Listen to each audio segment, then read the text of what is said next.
ceiling of a number and a floor of a number. On ceiling, your mind comes something which is upper, and from the floor something which is down. So if you have a number n located on the real line here, and this number n is, suppose this is a decimal number, a fractional number in the form of fraction, and I want you to give me the ceiling of this number, then the very left integer before this number is called, this one will be called the floor of this number n, and the very next integer which is after this number n is known as the ceiling of this number. So just like if n is somewhere in the space, then the floor is the bottom of this number and the ceiling is the upper bound of this number. But the very next integer number, not two steps next, no. Means if I want you to tell me the floor of 2.3, then of course if it is located on the real line here, then of course 2.3, before 2.3 there was somewhere 2, and after 2.3 there was somewhere the number 3. 2 is integer, 3 is integer, but this number is not an integer, and let me say this is x. X is 2.3. Then the floor of x written as these symbols, in these two symbols, this thing is on the bottom for the floor. Now this floor of x will be 2. Similarly, the ceiling, which is represented as this thing is on the upper side, and this is written as the ceiling of this number 2.3 will be the very next integer, and that is 3. So you cannot say that the ceiling of 2.3 is 4. No. Similarly, you cannot say the floor of 2.3 is 1. No. The very next integers are called the ceiling and the floor. So there is a lemma, and the lemma says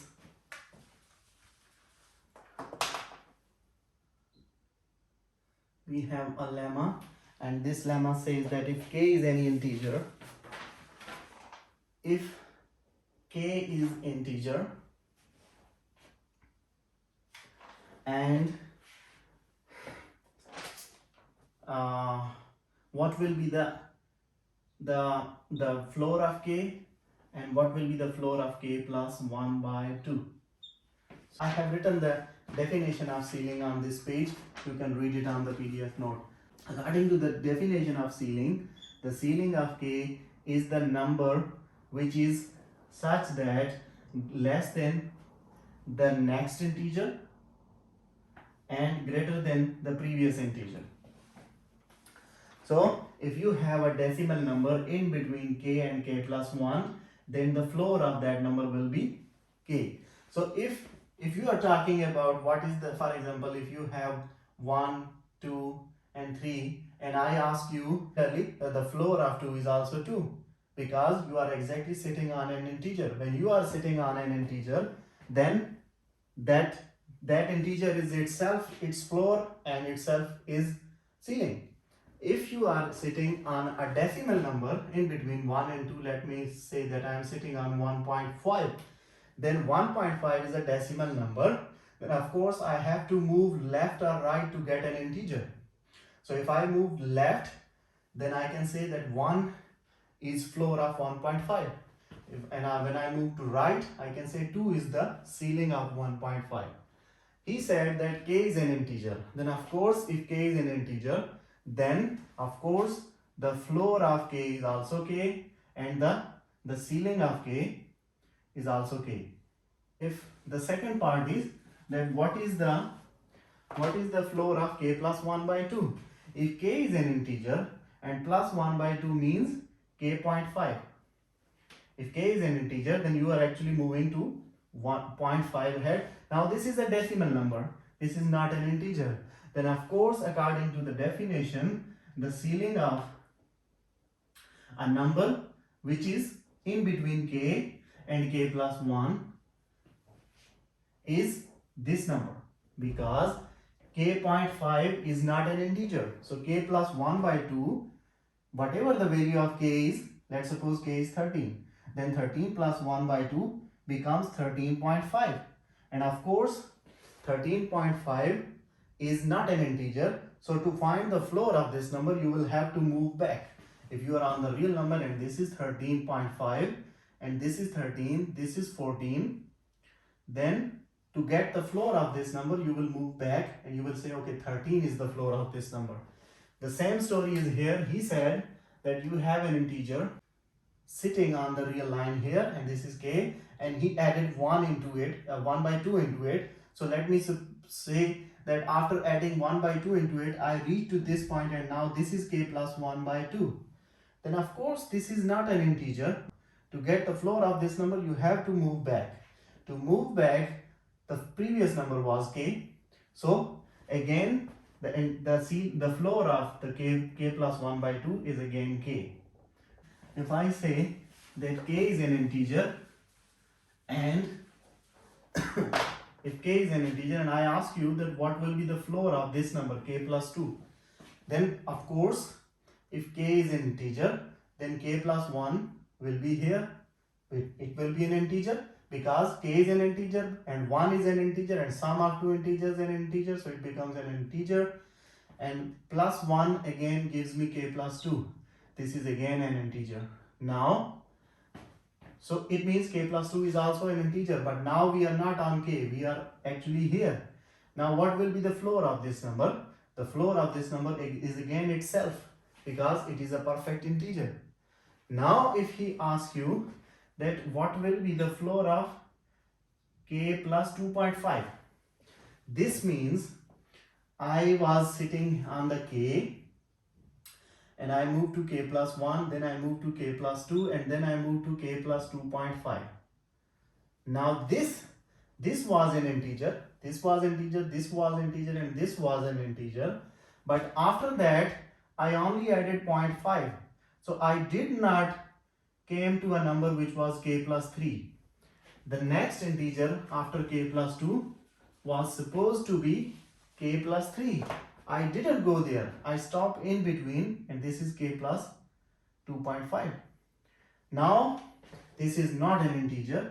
So for this integer, I have to move left to find the floor. I have to move right to find the ceiling. When I move left to find the floor, I see k plus 2 is another integer. So k plus 2 is the floor of k plus 2.5 when k is integer. And in computer science, you'll see that sometimes you write int into 2.5. This int is the command to find the floor of 2.5. So whenever you will write int into 2.5 in the computer science in Excel sheet, you will see the answer. He will give you the answer 2. So means he will give you the floor of this number. Lemma is, let's show that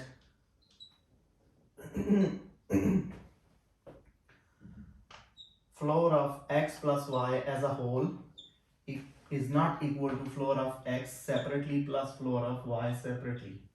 Let's try to prove it. It's a theoretical proof. Now suppose, first thing is, suppose x and y are real numbers. Of course, now we are dealing with the real numbers. We are dealing with the decimals and integers. Now if x and y are the real numbers, then what is the floor of x? Now, what is x? X is actually the floor of x plus some fractional part.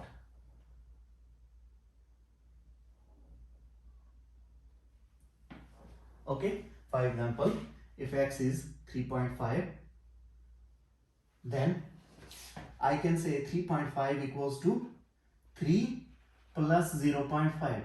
Now what is 3? 3 is the floor of 3.5. So it was actually the floor of 3.5 plus the fractional part, which is 0.5.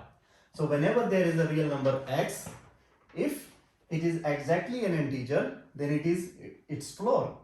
And if it is not an integer, if it is a decimal, then the integer part is called the floor, and plus the decimal part is written as separately. Similarly, if y is a real number, then of course it will be the sum of the floor plus the fractional part. Now, separately, these two are giving me this relationship. Now, if I want to add the two x and y, what will happen? I say, let me add x and y. What does this mean? It means separately, what is the value of x? This part. It is the floor of x plus fractional part, and plus for y, put the value of y. It is floor of y plus fractional part. Now combine the fractional parts together and write the floors together. It is floor of x plus floor of y plus fractional part. Both these together. Case is that I can find some examples which can give me a false answer in this case. So this is actually not true. This is actually totally not true for some values. This property is true. For some values, this property is not true. For example, if you have 3.5, x equals to 3.5 and y equals to 4.5. Now what will happen? When you will add x plus y, it becomes 3.5 plus 4.5, and this becomes 4 plus 4, 8, 8.0. So as a whole, x plus y becomes 8.0, 8. So x plus y is 8. So now for the floor of this number, and this means the floor of x plus y is also 8, okay, because this is integer. So the floor of this number is also 8. Now this is, now if I have the floors separately, then floor of this number is 3, and the floor of y is, what is y? Y is 4.5. The floor of y is 4, and if I add these floors separately, plus y floor, it becomes 3 plus 4 equals to 7. So the floor of x plus floor of y gives me the answer 7, and altogether x plus y and the whole floor gives me the answer 8. So there are some examples which do not satisfy this inequality because 8 is not equal to 7. But there is another possibility that this equality can hold. For example, if you have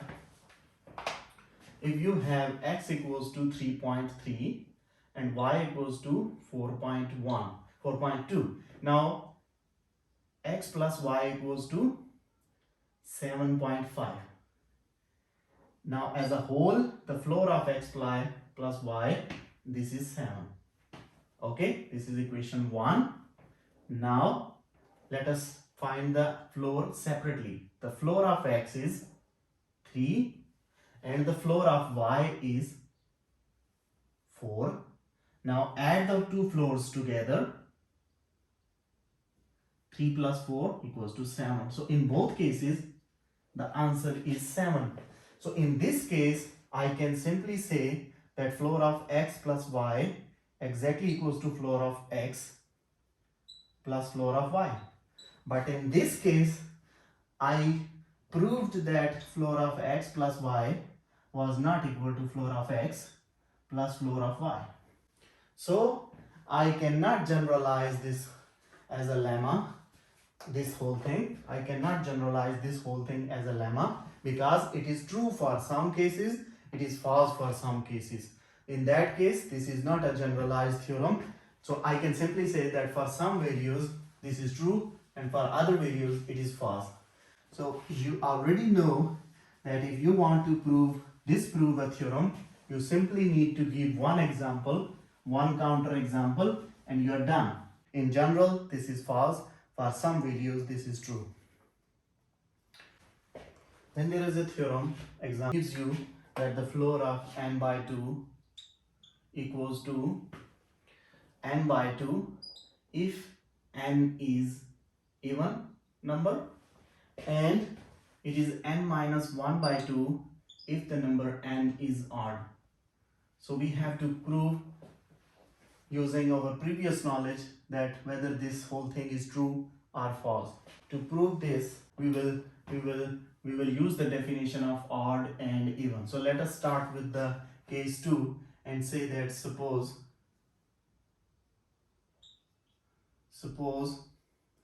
my n is odd. So in that case, if my n is odd, then of course n should be written as n equals to twice some integers plus 1. This is the definition of an odd number. And let me see at the left hand side of the theorem. My theorem is, for the odd number I have to show that the floor of n by 2 equals to this thing. So I pick up the left hand side, and this equals to floor of n by 2. Now I said that n equals to this thing, so put it here. It becomes floor of 2k plus 1 divided by 2, and this becomes, separate them, it becomes 2k by 2 plus 1 by 2 whole floor, and this becomes the floor of k plus 1 by 2, and I have proved already that floor of k plus 1 by 2 is k. So this is equation number 1, let me say. Now this was my left hand side. Now let us go to the right hand side, and on the right hand side I have n minus 1 by 2. I know n equals to 2k plus 1 minus this 1 divided by 2. It becomes 2k by 2, and this becomes k. So my right hand side equals to k, my left hand side equals to k. This means my left hand side equals to right hand side, and this means the floor of n by 2 equals to n minus 1 by 2 when n is odd. Now for the second case, that if n is even. So for the second case, suppose now I have to show that the floor of n by 2 is n by 2 when n is even. Suppose n is even. If n is even, then I can say that n equals to 2k. Now go back to this, and left hand side. Left hand side is the floor of n by 2. Of course, it is equals to 2k by 2. Plugging in the value of this. Now this cancels. It becomes k. And I know the floor of an integer is that integer itself. So it equals to k. This is equation 1. Now pick up the right hand side of the theorem. The right hand side is n by 2. N by 2. What is the value of n? It is 2k. 2k divided by 2, it equals to k. This is equation 2. Both 1 and 2 are equal, and therefore I can say that this theorem is true. So we have proved it. There is the concept of contradiction and contrapositive things. So in case of contradiction method, the steps are as follows. The method, we have the method of contradiction. To prove any theorem, we can use this. So far we already know the method of counterexample, the method of direct proof, and now we are moving to the method of contradiction, how to prove something using the method of contradiction. There are 3 simple steps. First step is suppose the negation of the given situation. Suppose negation of the given situation means if you are given P, suppose negation of P. If you are giving a positive thing, suppose a negative thing, and find a contradictory situation. Show that, the second step is show that this one supposition leads to a contradiction. And if one goes to a contradiction, then you can say that actual situation was true.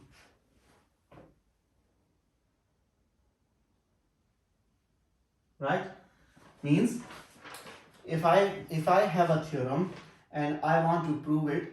Let me assume that on the opposite, the negation of this theorem, and I can see that negation of this theorem will be a contradiction if this theorem is true. So it depends on you. This is not a compulsory situation. It depends on you that sometimes a given situation is complex, but the negative of that situation is easy. In that case, you can assume the negative of situation and disprove it to get the actual situation, the proof of the actual situation. We will do some examples and you can understand this, the concept of contradiction. For example, we have a theorem that there is no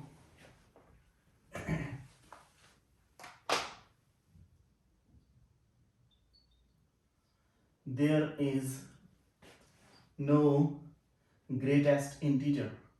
Now this is a theorem and we have to prove it. So to prove it, suppose on the contrary, what does it says? It says there is no greatest integer.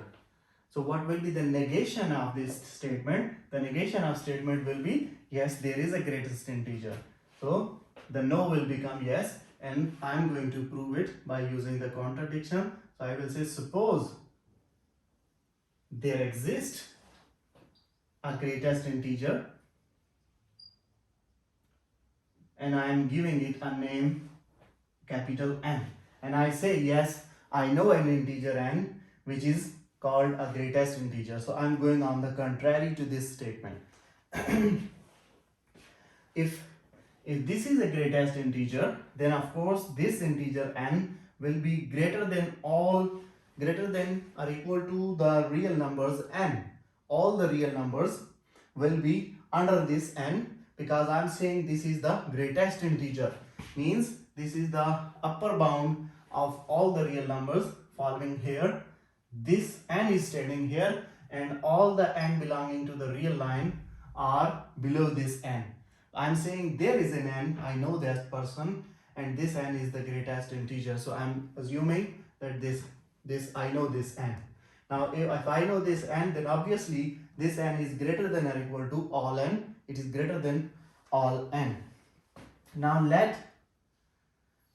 if n is an integer, then of course I know that if there is an integer n, then there is another integer n plus 1, because if n is an integer, then I can add 1 into it. Similarly, n plus 2 and so on. So I say that if n is an integer, then there will be an integer n plus 1, and let me say that m equals to n plus 1 is another integer, is the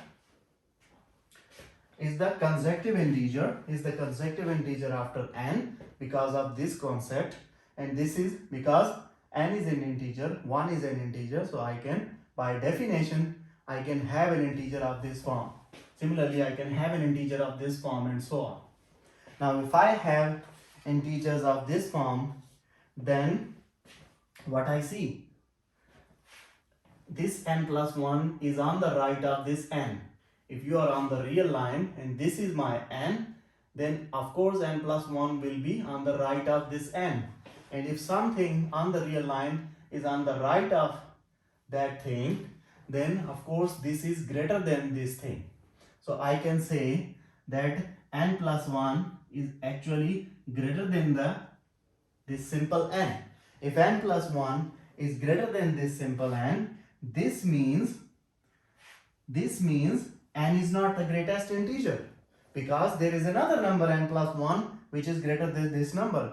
But by definition, greatest means that is the final integer. There is no integer greater than this number. But I just found that there is an integer n plus 1 which is also greater than my greatest integer. This simply means that my supposition is wrong. There is a contradiction. There is a contradiction in my supposition that there exists a greatest integer. Thus, I am wrong.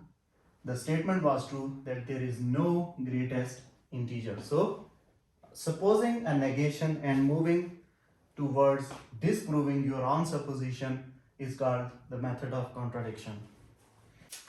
On the pages I have written two, three more theorems. There is no integer that is even and odd at the same time. So on the contrary, I will assume that there exists an integer n, and I'm saying that that integer, I know there is an integer which is even and odd at the same time. We have just proved that an integer can either be even or odd. It cannot hold both the properties. An integer cannot be even and odd at the same time. So that is the theorem. So to prove this theorem, I will take the advantage of the contradiction, and I will, on the contrary, I will assume that, oh no, I know an integer which hold two properties.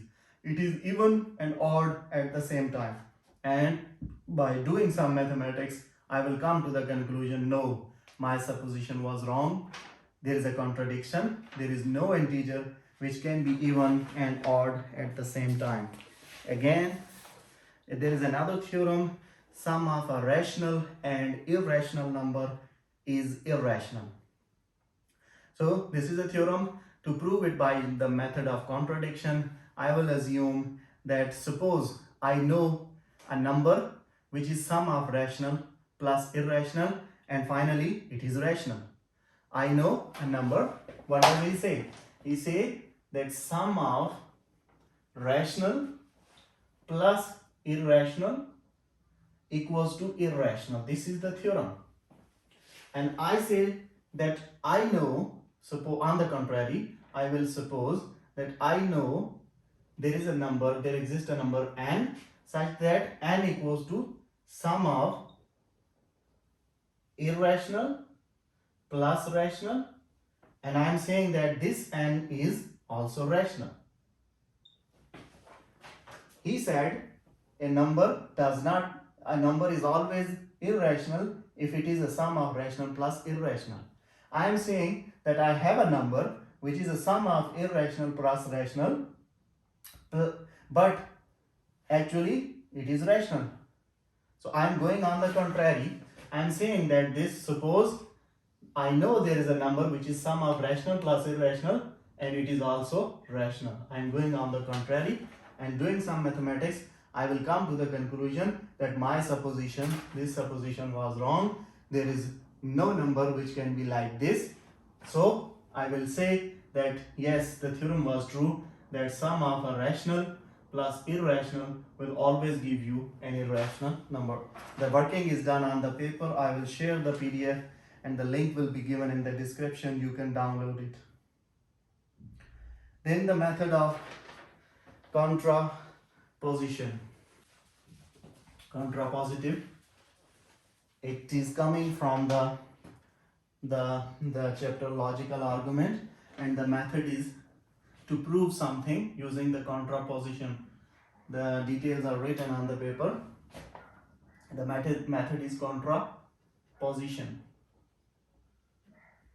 And this method works. Express the first thing is express whatever the statement is, express it mathematically. That is, for all x in D, if P of x, then Q of x. You know this thing from chapter 2 and 3.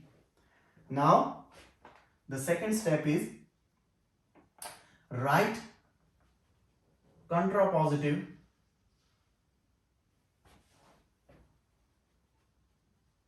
of 1. This is the actual statement. Now write a contrapositive of this statement in step 2. Now once you have done writing the contrapositive statement, what it will be? It will be for all x in D, if Q of x is false, then P of x is false. Actual statement was for all x in D, if P of x is true, then Q of x is true. I write it this way. Now I write it in the contrapositive form, and the contrapositive form I know from chapter 2 and 3, that if for all x in D, if, first write this one, interchange if and then, and make them negation. So if Q of x is not true, Actually, if P of x is true, then Q of x is true. Now writing the contrapositive, I will say if Q of x is not true, then P of x is not true. So now the third step is do the mathematics, do whatever you are doing by the direct proof or by the counter example, whatever method you are applying. Show that by proving, you finally show that this P of x is false. Now what happened? You actually supposed a contrapositive situation and you proved your supposition to be true. You didn't prove it wrong. Your supposition was true. This means the opposite, the contrapositive of this thing is also true. So therefore, the actual of this thing will also be true. If Q of x is false, then P of x is false. I proved it true. Then, of course, if P of x is true, then Q of x will also be true. We will let's do an example and we are done. So the example is, there is a theorem, example for the contrapositive method. The example is for all integers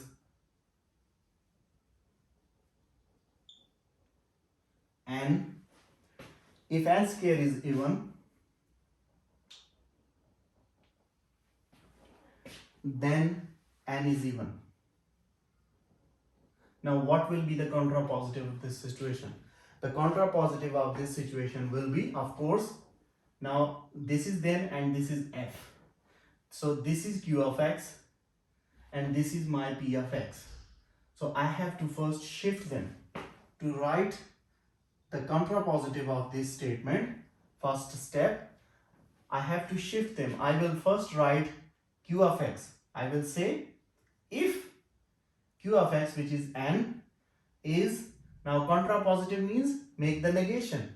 If it is even, then if n is odd, then the P of x, which is n square, is, make it odd, is odd. Now, if I succeed in proving this contrapositive statement of this actual statement, then I can conclude that since the contrapositive of the actual situation is true, therefore the actual situation is also true. So I have to prove this one, and if I prove it right, I will say that yes, the actual statement is also right because its contrapositive is right. Now, according to my supposition, I have supposed that if n is odd, then simply means n equals to 2k plus 1. Then n square must be odd. So I have to find n square, 2k plus 1 whole square, 4k square plus 4k plus 1, 2 into 2k square plus 2k plus 1, and this I can write it as 2 into some integer plus 1. And what is this? The definition of an odd number is twice some integer plus 1. So this means it is an odd number. And what was it? It was n squared. So I proved that if n is odd, then its square is odd. Therefore, I have proved the contrapositive statement.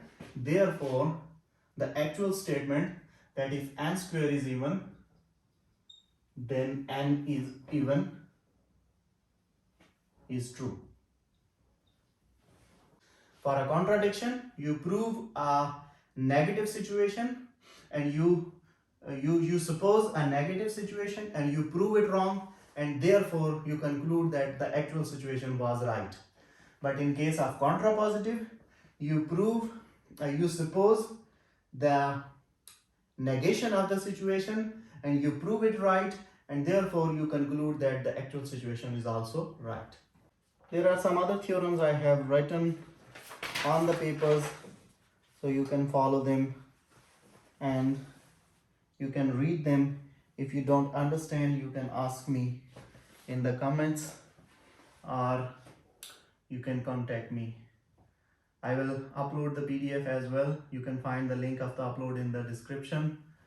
Uh, that is it, and we are almost done with the chapter 4. The final section is algorithms, the applications of this number theory and the algorithms. So we will talk about these applications in the next lecture. So see you in the next class. Thank you. Bye bye.